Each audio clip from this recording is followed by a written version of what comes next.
নমস্কার, এসবি নিউজে স্বাগত। চলে যাব আজকের দিনের একটি গুরুত্বপূর্ণ সংবাদে। মেদিনীপুরে শিক্ষক দিবসের প্রস্তুতি চলছে জোর কদমে। উপস্থিত থাকবেন শুভেন্দু অধিকারী। আগামী 5ই সেপ্টেম্বর শিক্ষক দিবস। ভারতের প্রাক্তন রাষ্ট্রপতি ও দার্শনিক ডক্টর সর্বপল্লী রাধাকৃষ্ণনের জন্মদিন উপলক্ষে সারা দেশ জুড়ে পালিত হয় এই দিনটি। সেই উপলক্ষেই মেদিনীপুরে হতে চলেছে বিশেষ আয়োজন। মেদিনীপুর শহরের ধর্মা এলাকায় ডক্টর সর্বপল্লী রাধাকৃষ্ণন স্মৃতিরক্ষা কমিটির উদ্যোগে অনুষ্ঠিত হতে চলেছে শিক্ষক দিবস উদযাপন। জানা গিয়েছে এই অনুষ্ঠানের আয়োজন করা হয়েছে ধর্মার হোটেল ইন্টারন্যাশনালে।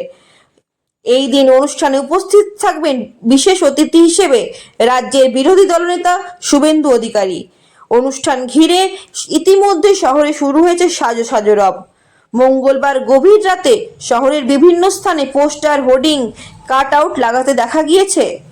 উপস্থিত ছিলেন ডক্টর শঙ্কর কুমার গুচ্ছায়েত সহ অন্যান্য নেতৃত্বরা। আজ বুধবার সকালে শঙ্কর কুমার গুচ্ছায়েত জানান, প্রতি বছরের মতো এই বছরও শিক্ষক দিবস উদযাপন হবে যথাযোগ্য মর্যাদায়। শহরের একাধিক জায়গায় লাগানো হবে পোস্টার, হোর্ডিং, কাট আউট, যাতে মানুষজন এই দিনটির বিশেষ করে অনুষ্ঠানটিকে উপভোগ করতে পারে এবং মানুষের কাছে এই অনুষ্ঠানের ব্যাপারে আরো পৌঁছে যায়।